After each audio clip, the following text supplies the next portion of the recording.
मायरा भरता कौन है? मामो। मामा भरता है ना, सबका मामा मायरा भरते हैं।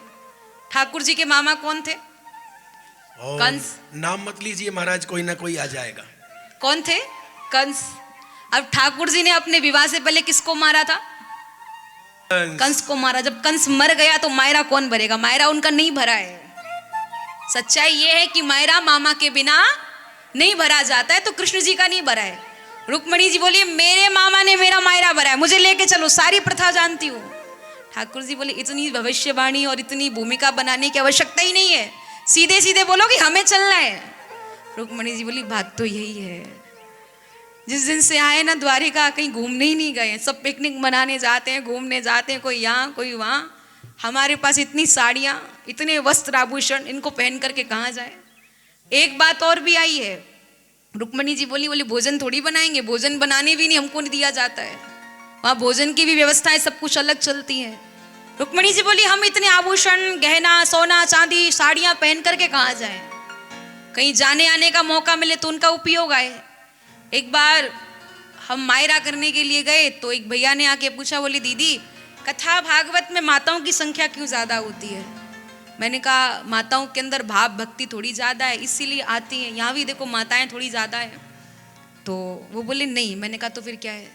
बोले आपको नहीं पता, उनके पास साड़ियाँ बहुत ज़्यादा होती हैं। मैंने कहा होती तो है, एक लेने जाती है तो 4 एडवांस में लेके रखती हैं, बुकिंग पहले से होती है। मैंने कहा फिर?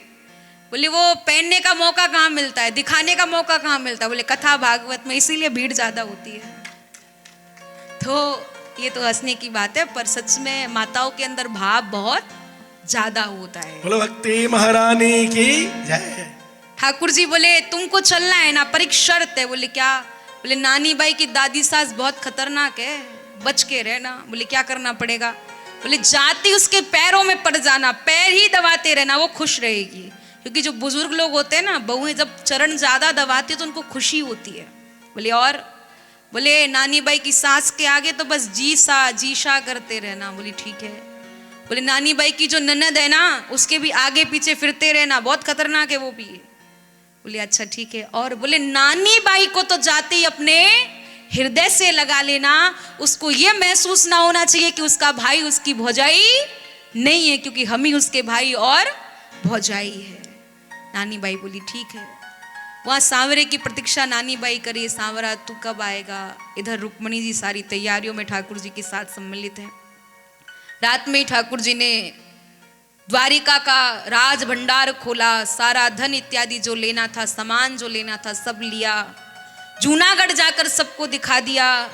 अब ठाकुर जी को विलंब हो रहा है तो ठाकुर जी जोर जोर से रथ हाँक रहे हैं। रुक्मणी जी बोली थोड़ी धीरे धीरे चलाइए ना, आप रथ जोर से हाँक रहे, मेरा हृदय धड़क रहा है, और हृदय इतनी जोर से धड़क रहा है कि लग रहा है मेरे हृदय का जो हार है वो टूट जाएगा। तो रुक्मणी जी क्या कहती हैं?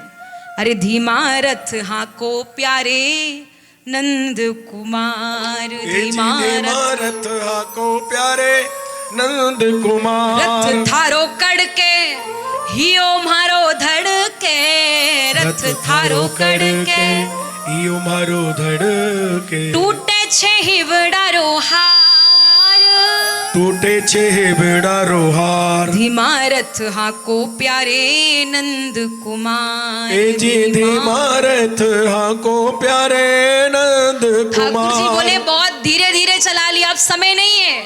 अरे धीमा नहीं हाँका राधा रुक्मण नार, ए धीमा नहीं हाँका राधा रुक्मणी नार, भगत हमारा राधे गया छे अकेला, भगत हमारा रानी गया छे अकेला, और होबे छे माने ये अवार, होबे छे माने यो अवार, धीमा नहीं हाँका राधा रुक्मण नार, ओ धीमा नहीं हाँका रानी रुक्मणी नार। रुक्मणी जी ज्यादा कहने लगी। ठाकुर जी बोले चुप बैठ जाओ।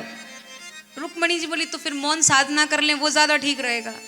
ठाकुर जी बोले मौन धारण मत करो, अरे नानी बाई के मायरे के गीत गाओ, क्योंकि हम मायरा भरने के लिए जा रहे हैं। बोल मायरादार सरकार की जय। आपको आता है मायरे का गीत? हम 4 दिन से सुना रहे हैं आपको। हमको आता है, अब आप कहोगे आपका तो काम ही है, तो आपको तो आएगा ही आएगा, वो भी सीखना पड़ता है। और हम आपको 4 दिन से सिखा रहे हैं, बताओ कौन सा है? किसी को याद है? पीछे बहुत सारे भक्त बैठे, आपको मालूम है? नहीं मालूम है किसी को? अच्छा, थोड़ा सा हम सुनाएंगे, थोड़ा सा आप सुनाइएगा।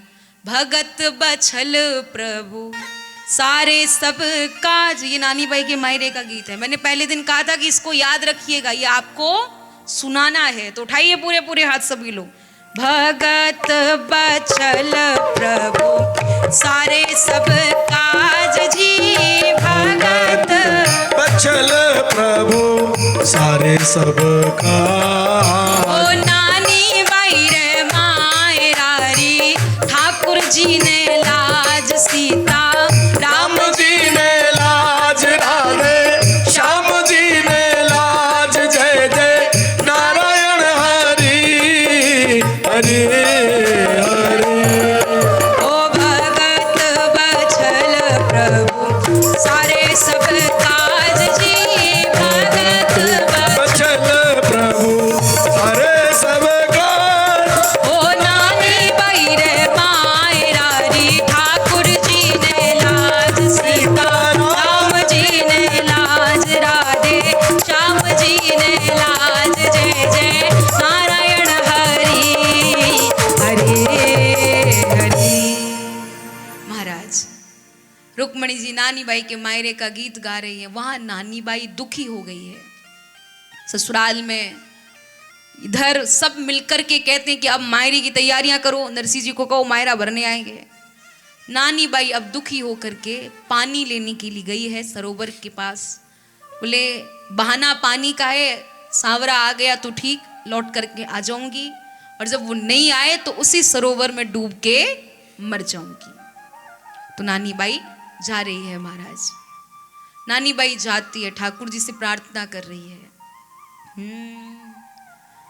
आजा आजा रे सांवरिया, चीर उड़ा जा रे सांवरिया, भर जा मायरो, ओ भर जा मायरो, आजा आजा रे सांवरिया, चीर उड़ा जा रे सावरिया, भर जा मायरो, ओ भर जा मायरो।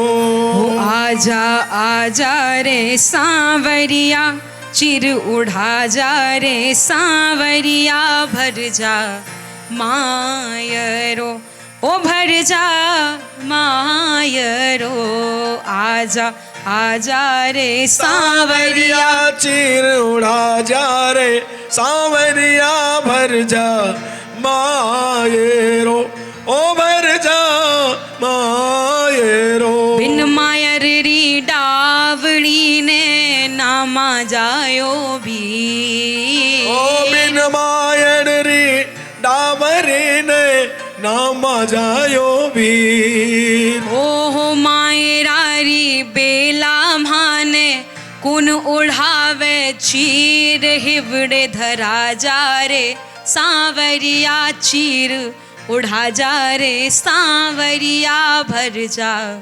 मायरो, ओ भर जा मायरो। नानी बाई सांवरे से प्रार्थना करती है, उभी बाई सरवरियेरी पाल, ऊंची चढ़े तो नीची उतरे हो रामा, ऊंची चढ़े तो नीची उतरे, आवल डारी गहरी गहरी छाव, जिनरे ऊपर बैठो सुबटो हो रामा, जिनरे ऊपर बैठो सो बैठो। नानी बाई एक तोता को देख के कहती है, भाई तू मेरा भाई है, देख तो सही मेरा सांवरा आ रहा है कि नहीं। तो सुबह बैठो ठेठ ऊपर जाए, पश्चिम दिशा में सामो जो यो हो रामा, पश्चिम दिशा में सामा जो यो। बोले सांवरा आ तो रहा है, एक रथ भी आ रहा है। बोले ये बता रथ में बैठा कौन है। तो सुबटा कहता है रथ में बैठा मदन गोपाल, रूप निहारो रण छोड़ कहो रामा।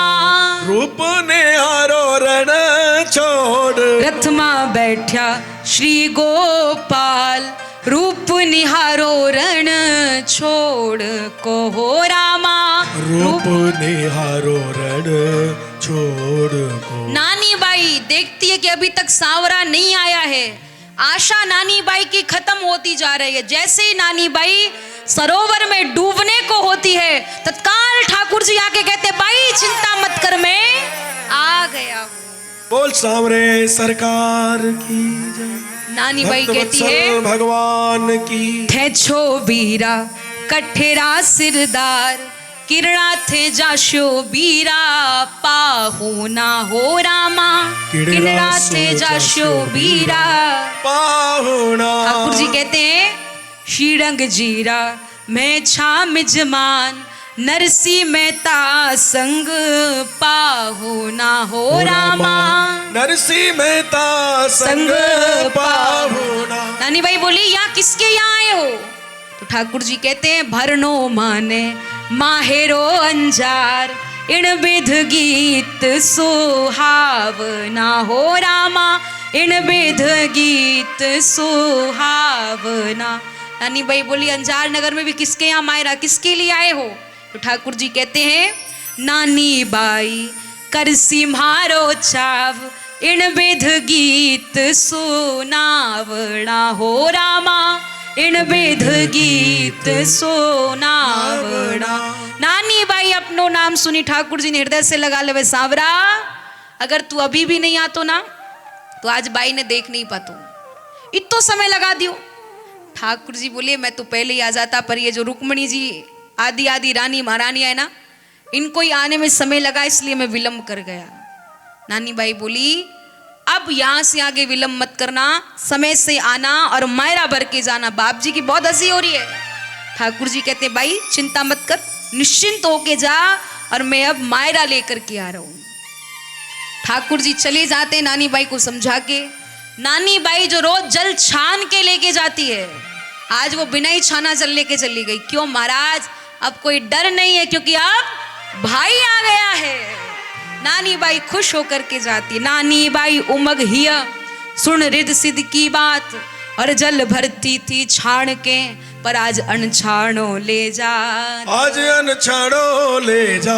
नानी बाई की सास घर पहुंचते नानी बाई को बोलिए इतने समय की गई अब आई है, ब्याह का घर, इतने काम पड़े। नानी बाई बोली थोड़ा बहुत काम अगर तुम कर लोगी तो कोई परेशानी थोड़ी आ जाएगी। सास बोली जो नानी बाई कभी प्रति उत्तर नहीं देती थी, आज वो प्रति उत्तर दे रही है। सास बोली हुआ क्या? फिर सास कहती ये नानी बाई नहीं है, अगर नानी बाई है तो इसमें कोई बढ़ गया है। बढ़ गया माने घुस गया है, कोई आ गया है भूत। अब तो ननद बाई बोली गीत गाओ मेरी बेला भेजाई तो कटे गई थी, मारो श्रृंगार कौन करे, मैंने सजाए कौन? नानी बाई बोली चूल्हे में बहुत राख पड़ी है। राख माने समझते हैं ना, चूल्हे में बहुत राख पड़ी है, पूरे मुंह पे लगाओ श्रृंगार हो जाएगा, भूतनी बन जा। ननद बाई बोली माँ माने बजाइयो, बोले माँ बोले तने तो बोले सो माने भी बोल के गई है।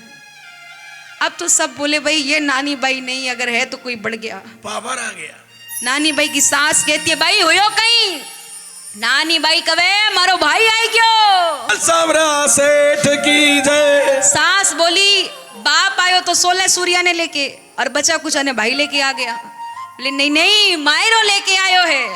सासू जी धीरज धरो आयो सामल साय, और नरसी भरसी माहेरो थन देसु नयन दिखा। थन देसु नयन दिखा। नानी बाई कवे मायरे की तैयारियां करो, सावरे आ रहे, चलो चलो काम पे लग जाओ सब। जो नानी बाई कुछ बोलती नहीं थी आज इतनी पावर में आ गई है महाराज। माए का जिसका मजबूत होता है ना, सबके अंदर जोश होता है, और माए का अगर थोड़ा सा कमजोर है तो फिर दब के संभल के रहना पड़ता है। अभी स्थिति थोड़ी विपरीत थी, अब स्थिति एकदम बदल गई। ठाकुर जी आ गए हैं तो नानी बाई के अंदर भी जोश है। नानी बाई तैयारियों में है। नरसी जी उदास होकर के बैठे, माटो अदे तक नहीं आयो, माटो अदे तक नहीं आयो। बोले अभी तक नहीं आया वो मोटियार वो आदमी। नरसी जी बोले अगर अब आएगा ना तो लड़ाई हो जाएगी। ठाकुर जी लीला करते हैं, गाठड़ी, गाठड़ी माने समझते हैं ना, पोटली लेकर के कंधे पे डाल करके, अरे किसी को कपड़े लेने तो ले लो, किसी को कपड़े लेने तो ले लो। जो अंधा सूर्या वो बोला नरसिंह जी वही आवाज आ रही है जब हमारी गाड़ी टूटी थी, वो व्यक्ति आया था ना, उसके पग के घुंघरुओं की आवाज आ रही है। नरसिंह जी बोले वो तो ऐसा गया है कि अब लगता है लौट के नहीं आएगा। बोले नहीं वही आ रहा है देखो। नरसिंह जी ने उठ करके देखा तो ठाकुर जी आ रहे हैं। अब तो नरसिंह जी और ज्यादा रूठ के बैठ गए, क्योंकि जब लगता है ना वो मुझे मनाएगा तो सामने वाला और ज्यादा बन करके दिखाता है। तो नरसिंह जी रूठ के बैठे, जाओ। ठाकुर जी बोले क्या जाओ? नरसिंह जी बोले चलो चलो जाओ जाओ अपना काम करो। ठाकुर जी बोले अच्छा नाटक। ठाकुर जी तत्काल नरसिंह जी के पैरों को पकड़ के कहते अरे मेरे से थोड़ा सा विलम्ब हो गया तो कह रहे जाओ जाओ अपना काम करो। तुमने मुझे प्रेम से बुलाया ही कहाँ था, मेरी बाई ने बुलाया है तब जाके मैं आया हूं। तुम बुलाते तो मैं कब का आ जाता। नरसिंह जी बोले मुझे नहीं चाहिए, ले जाओ ले जा थारी गाठड़ी गोपाल। ठाकुर जी बोले अब मान भी जाओ ना, इतनी क्यों मनुहार करा रहे हो। ठाकुर जी मान जाते हैं, नरसिंह जी भी मान जाते हैं। ठाकुर जी नरसिंह जी को लेकर के गए हैं। जैसे जाजम बिछाई है, दरी बिछाई है, गलीचा बिछाया है, 9 गज धरती अपने आप ऊपर बढ़ गई है महाराज। कितनी? 9 गज मायने रखती है। धरती ने भी मायरे में सहयोग किया है। ठाकुर जी ने ऐसा मायरा भरा जो कभी कोई ना भर सका था आगे, और ना कोई अब यहां से आगे भर भी पाएगा, क्योंकि परमात्मा का मायरा था। जिसने जैसा जैसा मांगा, बूढ़ी दादी ने सोने की सिला, ठाकुर जी ने उसको वो दी। नानी बाई को मायरे की चुंदड़ी उड़ाई है। नानी बाई के देवर को ठाकुर जी की पक्की जूतियां बहुत प्रिय लगी थी। जूतियां उतरवा के ही ठाकुर जी ने उनको धारण करा दी, बोले पहन लो। ननद बाई रूस गई, बोली मुझे तो रुक्मणी जी के कंगन बहुत प्यारे लग रहे हैं, इन्हीं को दे दो। रुक्मणी जी बोली बिल्कुल नहीं दूं, मेरे विवाह के कंगन क्यों दूं। ठाकुर जी बोले ये नानी बाई का ससुराल है, हम लोग पीहर वाले हैं, ससुराल वाले जो कहते हैं पीहर वालों को करना पड़ता है। दो कंगन ही उतार के दे दिए रुक्मणी जी ने, बोले लो पहनो। अब महाराज बूढ़ी दादी बोली सब कुछ ठीक है, पर नानी बाई को 9 लाख का हार नहीं मिला, हार चाहिए। 9 लाख का हार की बात आई तो रुक्मणी जी 9 लाख का हार पहन के आई थी, वही उतारा और नानी बाई को पहना दिया। सबको मायरे में मिल गया सब कुछ। ठाकुर जी मायरा भर के चले भी गए। मायरे के बाद में अंजार नगर में एक छोरी का जन्म हुआ, उसे कुछ नहीं मिला। अब तो सब कहते हैं इसे कुछ नहीं मिला। नानी बाई गई नरसिंह जी से, कहती बाप जी इसके लिए भी कुछ चाहिए। नरसिंह जी ने करतालों को दिया और करताल बेच करके नानी बाई कपड़े लेकर के देती है। नरसिंह जी बोले सांवरा करताल है नहीं, अब कीर्तन कहाँ से होगा। ठाकुर जी बोले अच्छा। तत्काल अष्ट प्रहर 1.25 लाख मोहराओं की वर्षा होती। अष्ट प्रहर माने 8 प्रहर 24 घंटे 1.25 लाख मोहराओं की वर्षा हुई। और नानी बाई उसमें से धन लेकर के गई है, ला करके करतालों को छुड़ा करके नरसिंह जी को दिया। नरसिंह जी ने केदारा राग गाया है तो जाकर के वो मोहराओं की वर्षा बंद हुई है महाराज। ऐसा मायरा ठाकुर जी ने भरा।